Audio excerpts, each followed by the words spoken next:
What is going on, everyone? So believe it or not, I've been talking a lot about the iPhone 8 Plus and all the other iPhones because I had it. I recently just got it, and one comparison I haven't done of pretty much every single iPhone was the iPhone 7 Plus versus the iPhone SE. So if you guys aren't familiar with my channel, I did a lot of comparisons between literally every single iPhone, but this is the one I haven't done. And the iPhone 7 Plus is one of those phones that I had as a daily driver for a couple months and I enjoyed it. I love this phone, but I also called the iPhone SE the most important iPhone of this year. And Apple actually stopped developing the iPhone SE, so you can't buy it in the store anymore. So let's just see how they compare. I'm going to talk everything from OS versions to performance. We're going to do some speed tests later on. They both pretty much have the same exact apps on them, so we don't have to worry about the difference in performance or anything. We have the same apps, so we're going to open them and see everything and compare. I'll even show you a multi-core score at the end. But starting off completely, the sizes are completely different from them. You have a 4-inch screen on the iPhone SE and a 5.5-inch 1080p screen on the iPhone 7 Plus. So quite a bit of difference, I'll be completely honest. You're going to have better looking colors, and because the screen is sharper on the iPhone 7 Plus,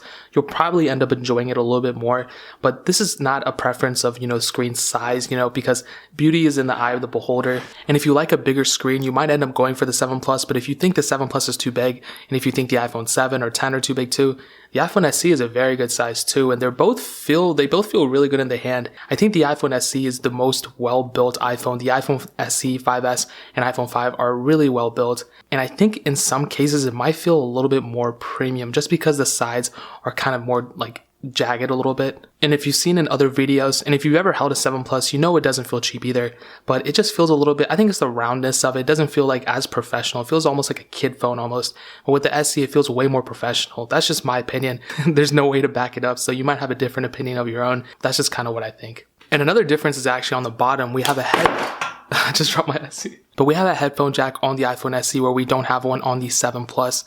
So a little bit of difference there as well. The lightning chargers do both substitute as headphones as well. So if you have lightning headphones, they'll plug into here and you can work them on the SE as well. But that is a little bit of difference. If you want to retain your headphone jack, maybe the iPhone SE has a little bit of an advantage there. Now looking at the back, we do have a little bit of difference here. The iPhone 7 Plus has two 12 megapixel sensors where the iPhone SE only has one. Is it a big difference? It kind of is, honestly. I'm not a huge fan of talking about cameras every video or anything like that, but the 7 Plus was actually the first iPhone to bring a secondary sensor, and what that secondary sensor allows you to do is it allows you to zoom in much more into a photo. And it also allows you to do things like portrait mode, portrait lighting, and a lot of things like that. And you might think that's not a cool feature or something, but I use portrait mode all the time. Well, I used to, I don't really use it anymore, but on my iPhone 10, I used it. When I had the 7 Plus, I used it as well. But the iPhone SE's camera isn't horrible. If we're talking about sheer quality of the photos, you're going to have a pretty good experience with both. The iPhone 7 Plus, obviously, you'll be able to use it a little bit more of the features and stuff. The SE, though, you are able to shoot 4K videos as well, and you're able to shoot 1080p videos up to 120 frames per second.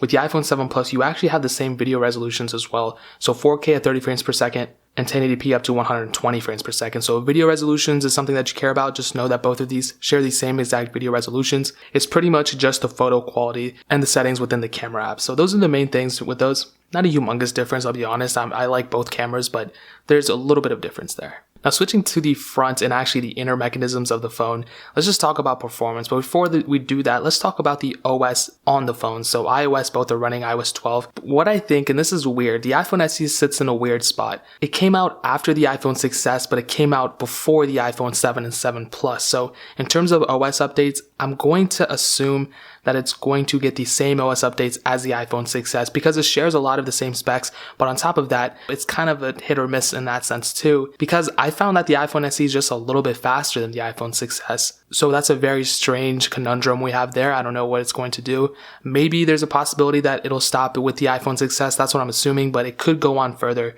Potentially these both could get iOS 14, but the iPhone 7 Plus is definitely getting iOS 14. The iPhone SE, however, is stopping at iOS 13. Potentially the iPhone 6s is stopping at iOS 13. So that is something you have to keep in mind. I don't know how long both of these phones are going to, I don't know how long the SE is going to last.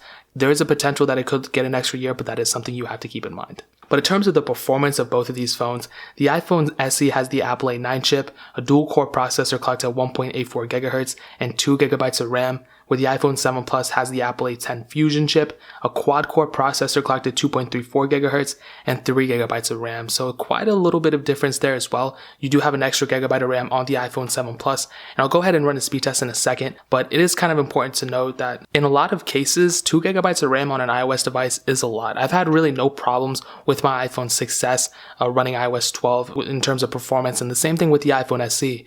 And you have to remember the iPhone 7 Plus does have a bit of a larger screen, so in a lot of cases, it might be a little bit slower to load up the app because it has to push those pixels, whereas on the iPhone SE, it has a smaller screen, so you don't have to worry about phone having to push all those pixels on a display like this. So in some cases, it might be why the iPhone 6s is slower than the iPhone SE in a lot of tests, because the screen is smaller and it has less pixels to push on the screen. But I don't think it's going to be that beneficial for the iPhone SE in this case, because the iPhone 7 Plus, like I said, does have more RAM and a quad-core CPU and the Apple A10 Fusion chip. So with that being said, let's go ahead and run a speed test.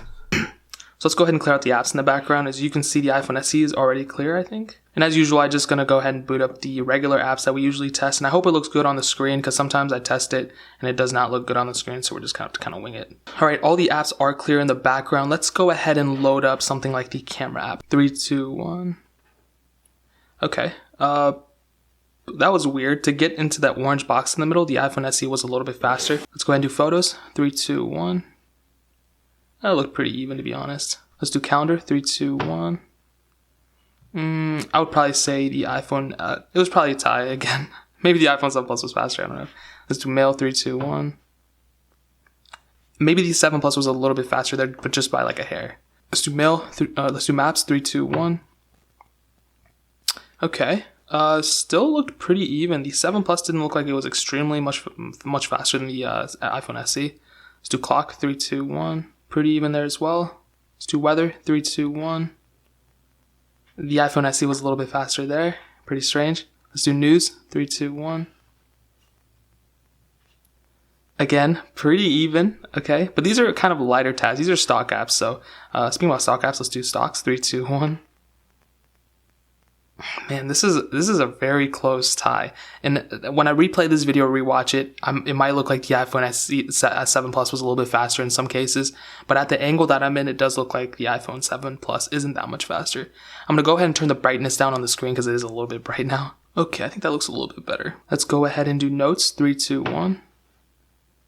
7 Plus was faster there. Let's do reminders. 3, 2, 1. Okay, pretty even there as well. Let's do App Store. 3, 2, 1. Ooh, that looked like the iPhone SE was a little bit faster there, guys. Let's do iTunes Store. 3, 2, 1. The iPhone SE was a little bit faster there as well. Now let's go into the Watch app. 3, 2, 1. I honestly wasn't even looking, so I don't know which one was faster there. Let's do Snapchat. 3, 2, 1. Okay, almost identical on both. Let's do Facebook. 3, 2, 1. Okay, Facebook was way faster on the 7 Plus. Let's do Instagram. 3, 2, 1. Okay, 7 Plus was faster, but not by a lot. Let's do YouTube. 3, 2, 1. Okay, maybe the 7 Plus was faster, but we're on two different kind of stages here, so a little bit weird. Let's do LinkedIn. 3, 2, 1. Okay, pretty even on both. Let's do Fruit Ninja. 3, 2, 1. Hopefully we don't get any like random whatever.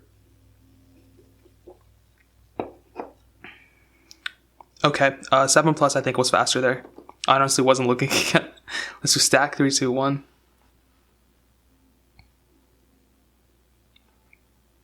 Okay, iPhone 7 Plus was faster to get into this ad. Let's do Temple Run. 3, 2, 1.